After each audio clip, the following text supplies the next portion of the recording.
Welcome to All Things Work. I'm your host, Ann Sparacco. For this episode, we're recording at SHRM Talent 2025, an annual conference providing cutting-edge insight organizations need to retain top talent and get the best candidates out of that dynamic talent pool. And for more information and to register for any and all SHRM events, just go to the link in this episode's description. Today, we're exploring the importance of emotional intelligence in the age of AI and the exact right mix of skills your organization needs to thrive. And joining us to guide us through this engaging conversation today is David Cory, a leadership development and consultant at the Emotional Intelligence Training Company. David, welcome to All Things Work. Thank you. It's nice to be here. It's great to have you. So tell us a little bit about your background and about your company as well. Sure. So I'm one of those people who love to teach other people things.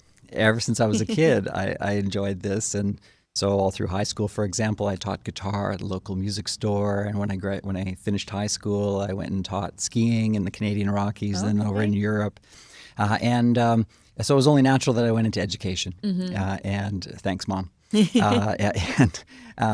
thought I wanted to be a school teacher, but then I saw how organizations struggled to train people and educate people into what they needed to do. And so I turned my attention to the workplace.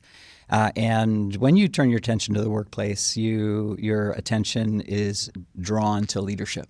So I wanted to see if I could teach leaders how to be better leaders. And so that was my main draw and my main focus into what I do now. I love it. I love that you said thanks, Mom. That was funny.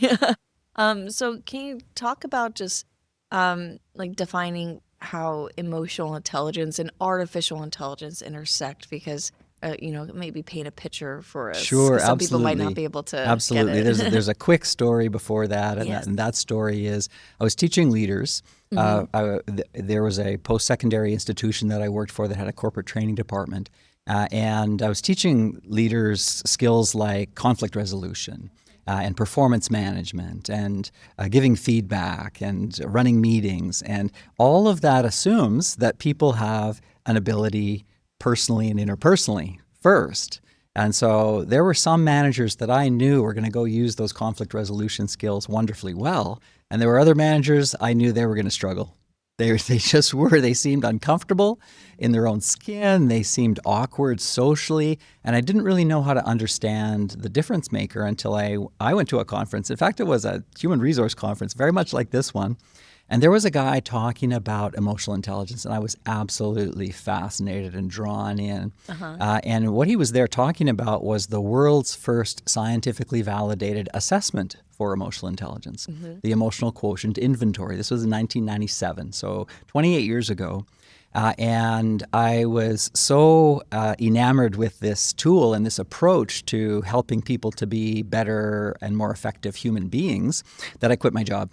I went back, quit my job. I partnered with this company, and we've been working together for 27 years. I was their first training partner, the first company in the world to offer leadership development based on emotional intelligence. So I went back to all my old clients. I didn't have a non-compete clause. So I went back to all my old clients and I said, listen, I can take this leadership development that we're doing to a deeper level. And talk about some really important things, all of which have to do with emotion, because, as you know, we are emotional creatures, and we have overlooked the critical importance of emotion in our lives for almost the entire 20th century. I'd love to learn a little bit more from your insight into how emotional intelligence contributes to organizational effectiveness, especially when paired with, AI. Absolutely. And interestingly, my conference talks, which I've been doing for 27 years, have been emotional intelligence and fill in the blank. So whatever the conference is about, whatever's topical, whatever's cutting edge, whatever people are interested in, it fits, because emotional intelligence helps us humans to be more effective at whatever we do in our lives. And people love our courses and our programs because they go home and they use this information with their families, and they come back all excited the next day and they say, I made a connection with my adolescent son. It was so exciting. I just used the simple things that you were giving us, and just thinking through things from his perspective, et cetera, or whatever the case may be. The funniest feedback we ever got was from a physician who attended one of our courses at a med school. And his wife said, what kind of medication are you prescribing yourself? Because you are a different person. And really all he decided to do was to take the information that we gave and pay attention. Pay attention to his own emotions, pay attention to the emotions of others, get honest, get real, and be a more authentic human being. Did you know that healthcare is one of the only industry sectors that has their own name for emotional intelligence? Oh, really? Bedside manner. That's just how emotionally intelligent someone is. And I don't know if you remember that scene from Patch Adams where Robin Williams, they're doing rounds and they're discussing the illness of this patient. And Robin and then the physician who's leading this group of med students says, are there any more questions? And Robin Williams says, yes, what's her name? Like, so powerful. It's so and powerful. I know that scene. Yeah, I've seen that scene. I haven't seen the whole thing, but I've seen that clip. I We know use that exactly scene what in you're healthcare. talking about. Yeah. Yeah, it's so smart and it's a powerful thing. Yes. So for HR professionals, what are some of the key challenges and even the opportunities presented by increasing the coexistence of, and we're going to call it EI and AI? When you're thinking about organizational effectiveness, there are several key things that you need to consider as a human resource practitioner. One is attraction. How are you going to attract top talent to come work for your organization, right? And attraction is an emotion, surprise, surprise. So how are you going to be intelligent about that emotion? You see where I'm going with this? Yes. And a lot of companies are not. A lot of companies have not thought about their brand as an employer. They think about their brand for consumers, but they don't think about their brand as an employer. When you start thinking about your brand as an employer, now you're thinking, how can we be more attractive to the best and the brightest who are looking for work? How can we get those people to come to our companies? So there are, of course, many ways, and that's a whole other topic that we could spend a lot of time on. But you need to attract top talent. Once you get them, what do you need to do? You need to engage them. What is employee engagement? Which a lot of companies, they track employee engagement, they measure it, they do surveys. And what is employee engagement? But how people feel about work. Yes. Right? How do they feel about going to that place every day, being with those people every day, being with that boss every day? How do they feel about that? That's employee engagement, quite simply. So how can we be intelligent about that emotion, about how people feel about their workplace? The third thing that you need to be concerned about is retention, because it makes no sense. And we see this over and over and over again in companies all over the world. They spend a lot of time attracting, so placing ads, promotions, whatever. People come, they hire, they onboard. Well, first of all, they do all their recruiting and all their screening, and imagine what the cost of all that is. And then they onboard them. They train them to do the job before they ever see any ROI. And then they don't create the conditions under which someone wants to stay. Why do people stay? They feel like they want to stay. Right? Yeah. And so, again, we need to be intelligent about those emotions. So that's why we need to be more intelligent about emotions. And then there's, the things that I've already mentioned. There's teamwork, there's leadership, there's customer service, sales, all of which are based on one's emotional intelligence. Yeah, those are great examples. And so when it comes to the interviewing and recruiting and hiring process, you touched on it a little bit. SHRM has the talent trends report, and they focused on artificial intelligence in HR. That was from 2024. They found 64% of organizations are leveraging AI in that recruiting, interviewing, hiring process. So in what ways can emotional intelligence be incorporated here? Because I know you touched on it a little bit, but I'd love to go a little deeper in this process. Absolutely. And I think that there are many ways that emotional intelligence is relevant. First of all, it's in deciding which AI to use and how. And then it's a whole change leadership process to get people using AI in the correct way. Yeah. Then there's something that I mentioned to you earlier, which is this HITL, which I just learned about yesterday, and I thought it was so humorous. The human in the loop. And so wherever there is a human in the loop, if that person isn't aware of emotional intelligence, isn't aware that people are going to be impacted by these by this artificial intelligence in some way, even if it is as simple as being concerned about inputting personal information. I have a friend who's a lawyer, and she said, "What's all this AI business?" And I said, "Well, AI could probably really help you in your job." And she said, "How?" And I said, "Well, first of all, let me just show you some AI." And so I pulled up ChatGPT and I typed in her name, and there were a few different people with her name. And so I said, "What's your address?" And she said, "I'm not giving you my address to put into that thing. Where's it going? Who's storing it?" Yeah, that's a good point. You're right about that. And so we need to think about these things. Are we putting people at risk? Are we impacting people negatively? Who are we screening out? We have this myth that AI is unbiased. Well, there are tons of studies that were pointed out by the Berkeley Haas Institute for the Study of Equity that say that they looked at 88 different AIs and found 44% gender bias. And then they looked at, and then 25% not only had gender bias, but racial bias. And it's as simple as AI, which is designed to recognize emotions in faces, are more accurate with white faces than they are with darker faces. So there's racial bias right there. So again, we have to be concerned about these issues, and we have to address them. Yeah, and use it responsibly, because you have to understand what you're feeding it is what it's also going to give back. So you have to understand, you got to pay really close attention to what you are feeding the AI tool in order to get the maximum outcome, of course. So the 2024 Talent Trends Report also found 3 in 4 HR professionals agree advancements in AI will increase the importance of human intelligence, or human ingenuity, as SHRM says, in the workplace over the next 5 years. And, that's no surprise that a lot of people believe that humans are still going to be extremely prevalent. We're not going to be completely displaced. It's kind of promising too. Don't worry, guys. Just upskill, reskill. We got this. So how can emotional intelligence serve as a major component in preparing leaders and HR professionals for this transformation? Because we're going to see another, big transformation over the next 5 years. The World Economic Forum pointed out that emotional intelligence is a critical employment skill for the future. But secondarily, they said that AI ability with AI is the number one technical skill of the future.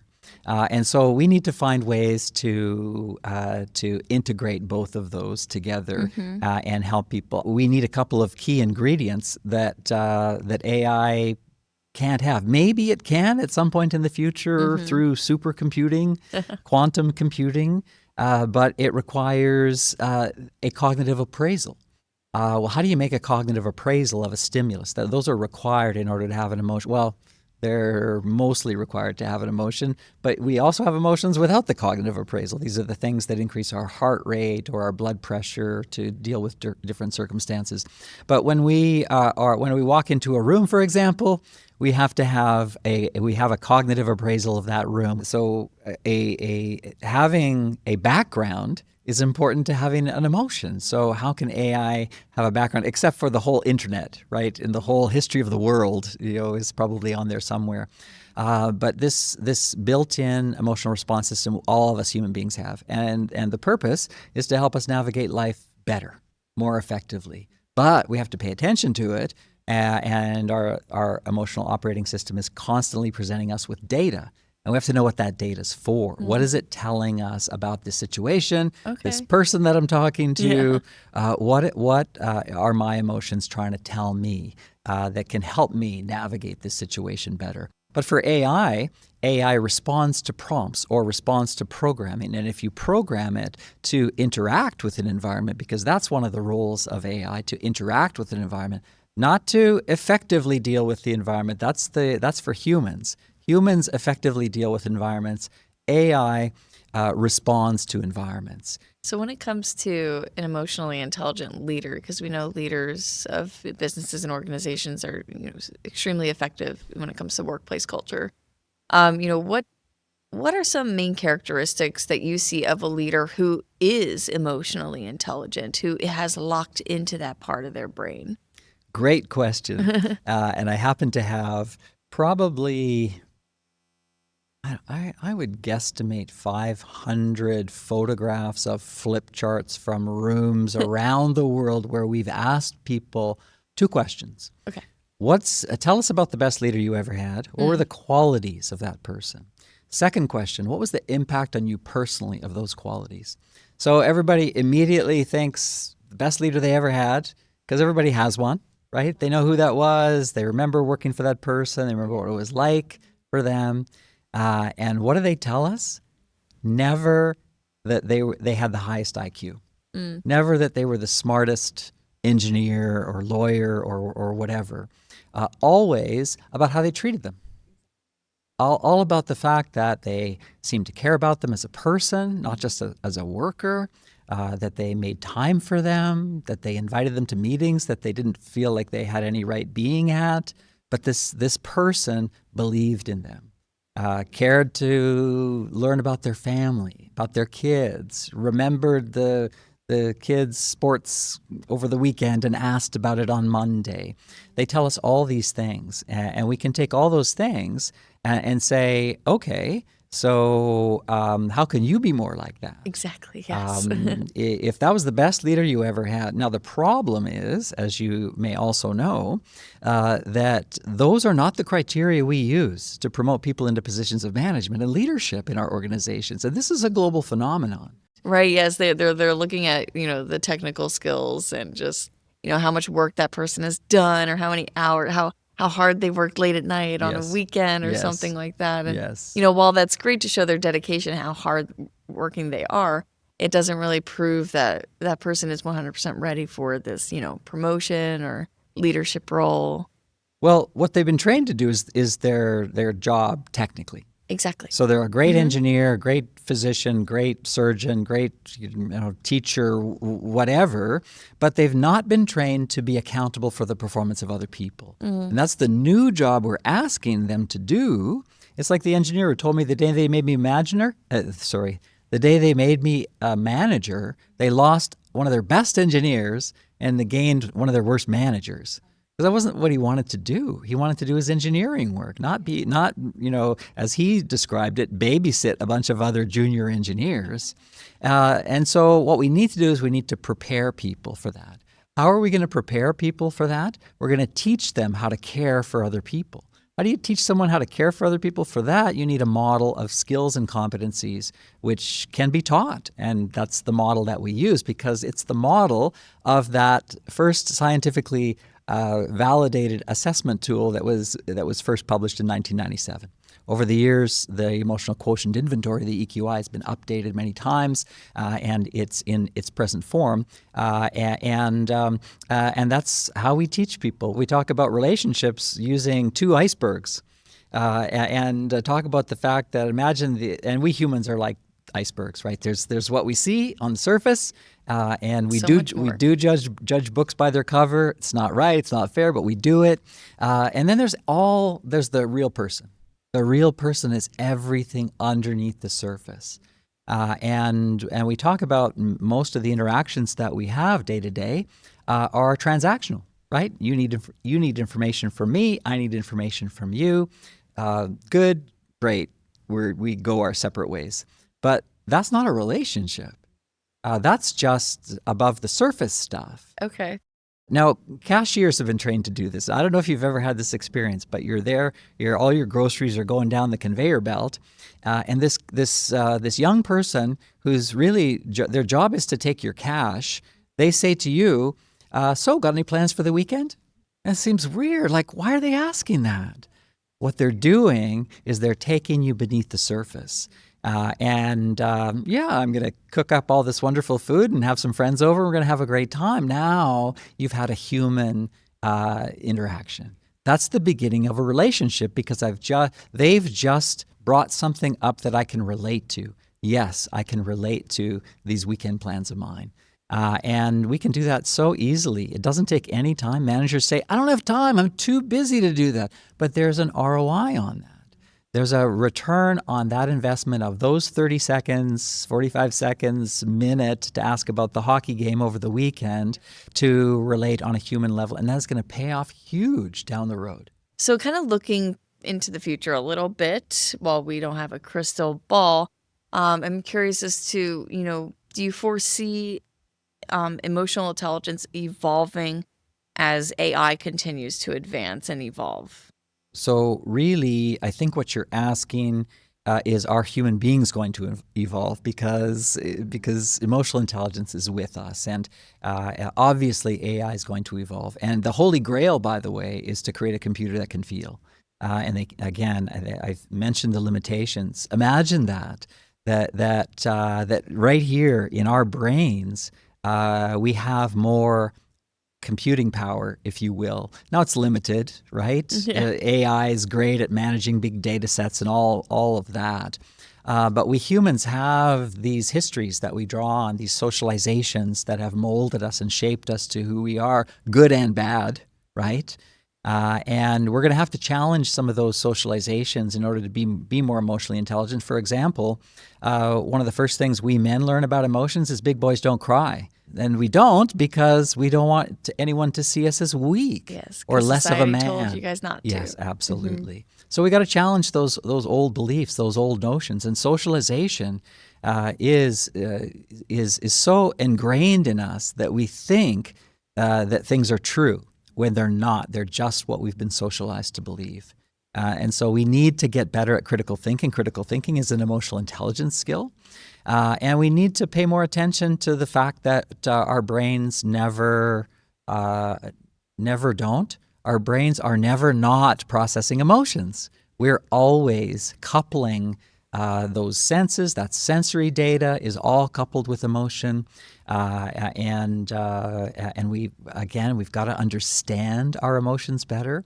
Yeah. So it's, we have the power, but we have to tap in to our brains. Be emotionally intelligent. It's not easy, but it will create a better outcome in the end. So thank you so much, really, for your insights and your expertise in guiding us through this conversation. It's been a pleasure. Thanks for asking me.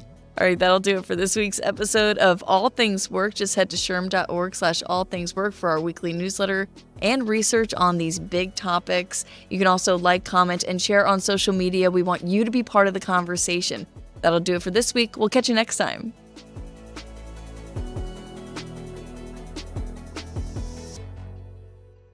SHRM.